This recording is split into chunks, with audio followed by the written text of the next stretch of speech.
Hi everyone, this is Mike Matsuno. I'm here in Kyoto Nabe, Kyoto, and in today's video I'm going to talk about the Hokkaido earthquake and how it triggered off huge and massive land and mudslides, and some of the reasons why many scientists believe that it was much more of a perfect storm than most had thought earlier. So far, according to the news, there have been 39 people who have been killed from the earthquake or and related incidents to the earthquake, and one person is still missing.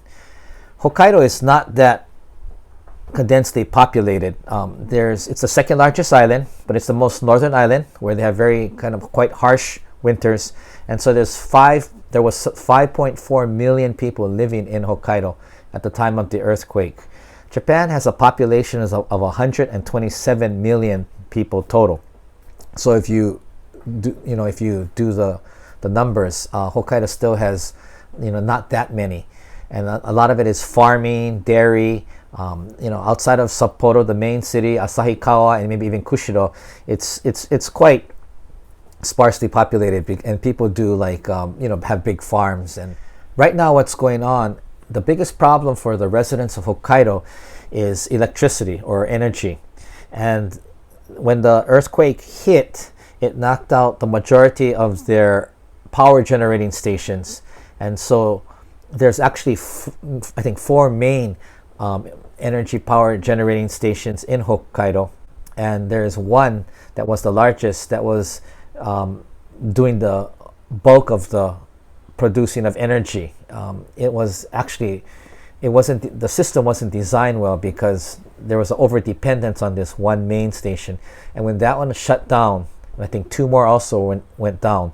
It basically knocked out the entire system, and the entire island of Hokkaido went to pitch black with no energy, no light. So outside of like hospitals or special facilities that had a generator that automatically kicked on when the electricity went off, everyone else was in total darkness. So you can imagine that this earthquake hit at 3 a.m. in the morning, and people got up. There was no light or electricity, and if you were if your house had collapsed, or if you were in any kind of rubble or something, your house, if anything happened, imagine in total darkness what that must have felt like, the frightening and horrible feeling, especially if you were buried or your house had collapsed on you and there was no light. And if you were trying to rescue or look for your friends or relatives or family, how you wouldn't have light either. It had to be one of the most frightening and helpless situations, I would think. And that's because the grid went out and the whole island went to pitch black. And so what is happening now is that they have put some of the power generating plants back on. I think the big one is back on, but there's 2 that are still shut down. And so what happens is the national government is asking the residents of Hokkaido to cut their power consumption by 20%. 20% is huge when you think about it. So you have companies who are lessening their hours. Department stores have cut their hours. You have less trains and subways running. Everyone is trying to do what they can to conserve energy. The last report was they were down to about 10% out of the 20% of what they had to reach. So they still have 10% where they have to cut their power consumption. It has affected all areas and businesses of Hokkaido. It's famous for its fish. Their fish market too. For a while, it didn't have any electricity. They had to throw their fish out because it was spoiling. They didn't have refrigeration. There were news stories of dairy farms who were throwing out thousands of gallons of milk because they didn't have refrigeration. They had to throw the milk out. So, vegetables that are not, reaching, the markets and things. So everyone, and even tourists who are there, I feel really bad for them because they couldn't even get out. The planes weren't flying for the first couple of days. The trains weren't running because there was no electricity. I mean, when the electricity was cut off, it affected everything, and especially Japan is based on the train system. So when you cut the electricity, you cut the entire transportation system. So I feel it's been really bad for the tourists as well as, of course, all the residents of Hokkaido, and it's just very hard. Now, the documentary I saw last night that was very interesting was they talked about the cause or why this occurred, and there were like 5 main reasons. The first is the usual that you hear about anywhere in the world where people are developing, or they're moving out more into the wilderness. In Hokkaido, although there's 5.4 million people living there, it's still the second largest island, so it's not condensely populated like in the big cities of Tokyo or Osaka. But people were moving out, living closer to sides of the mountains or on the mountain sides, and so these were many of the people who were affected by when the earthquake hit. So people living, more out close to mountainsides or on mountainsides was the first. Second was the actual rain. This last month, it rained 35% more than last year at this time. Third was the volcanic ash. They had sent scientists and to take samples, and what they found out was, in an area that had a lot of volcanic activity, there was the topsoil was made up of volcanic ash and clay mixed together. The word that the scientists used was in katakana was called haroi saito, and I looked it up on the internet, but I couldn't find it. And I asked a couple of people, and one of my former staff people, Yuki Goda, sent me, and it's a scientific word. It's haloi site. I've never heard of it before, but basically it means when the topsoil is unstable and has the potential to slide or to move. And he was calling that there's several of these haloi sites around, of course, Hokkaido, but also throughout Japan. And in this case, he took samples of the ash and clay that was mixed, and he put water on it, and it showed that it would break down and become very, almost like slippery, or it would be very, unstable. And so this was another reason that with the oversaturation from the rain and this volcanic ash and clay, when saturated, becoming very unstable. That was the third. Number 4 would be just gravity. If you imagine, if you're on the slope of a mountain and the topsoil is wet and unstable, you're going to have natural movement. And then you add in number 5, which was the earthquake. 6.7 magnitude earthquake, which is really unheard of in Hokkaido up until now. They've had several smaller earthquakes throughout the years, but never one at 6.7 magnitude. On the Japanese seismic measure, they called it a 7.0.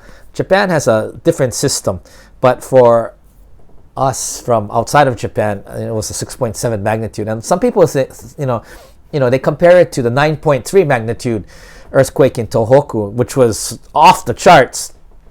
And people think, 6.7, wow, it's all relative to what you compare with. But 9.3 was so off the charts that it's just unheard of. 6.7 is huge, and anything over 5 is big. So you can imagine, Hokkaido got hit with one of the biggest earthquakes ever, and you had all of those different reasons. The development, the rain, the gravity, volcanic ash, and the earthquake. And then one of the seismologist scientists came on, and he said that the recent earthquakes are much longer. Before they used to be, shorter, But he was showing the Hokkaido earthquake, and it went for about 20 seconds, and it had these huge, jumps. So basically, it's almost 10 to 20 seconds. The recent earthquakes are getting longer. So what he used is the example, it's like you have a jackhammer, and for 20 seconds, a huge jackhammer. You're pounding the topsoil or the topsoil on the mountains for 20 seconds. And that's what this earthquake is like. So it's basically these 5 things created almost like a perfect storm for a mud and landslide. And that's what happened to, many of these towns in Hokkaido that were on the bottom of mountain sides, and it's very sad. But when they, and then they also talked about that it's not only in Hokkaido. There's other areas throughout Japan, and I'm sure anywhere in the world where they have, volcanic activity, and the topsoil becomes more of an ash clay mix, and if it rains, and if it's on a mountain that has, a very steep scale, that you're going to have, instability, as well as, the potential of mudslides and landslides. So it's very sad, and I'm not sure what they can do. It sounds like with the global warming happening and such, at such a large scale, that the only thing you can do is not live in those areas like next to the bottom of a mountain or on the mountainside, and that you cannot control the rain, you cannot control the earthquake, you cannot control the volcanic ash topsoil. The only thing that you can control is, I guess, not living in that area. But again, as I had mentioned before, is that Japan is such a small country. Total land mass is very small, the size of California, and you have 127 million people. There is no place to live. It's already crowded. You can see, I'm looking out here, homes are really, really close. I can see rice fields. The one right down the street from me here in Kyoto Nabe, right across the street was a nice garden, or I saw the lady, she would plant vegetables and things. That was about 6 months ago. I came back after going back to Honolulu and to Alaska this summer, and now there's a house there.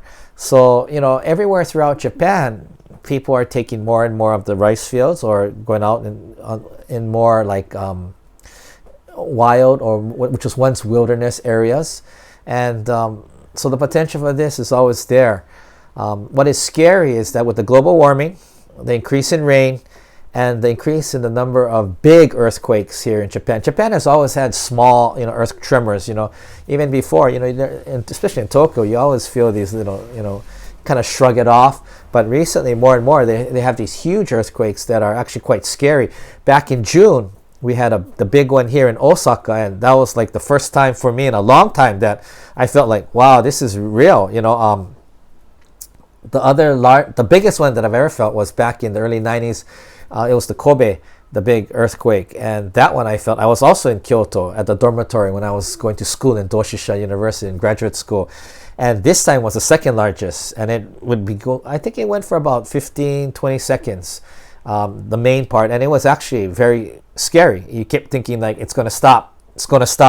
When is it going to stop? And pretty soon it's not stopping, and then you start to worry like, hey, is this the big one that they they always talk about? Yeah, the Japanese people of course are concerned, but they live in an area of natural disasters. I mentioned before in my video, the other video, was that we had the heavy rains 3 months ago, the earthquake in Osaka. We had the typhoon that closed Kix, that I had to be rerouted through Nagoya and come back from Honolulu, and then this big earthquake in Hokkaido. I don't know what to say. It's just, I guess the Japanese have learned throughout the centuries of living here that natural disasters come and you build and go again. I think I call it earthquake mentality, where it's kind of like they're very resilient. When natural disasters come, people of course are sad, they grieve, have lost people who have died or been hurt or injured, or they've lost their property. But like, they stand up, they say shikata ga nai, it can't be helped, it can't be helped because it's nature, I guess, and they build and they go forward.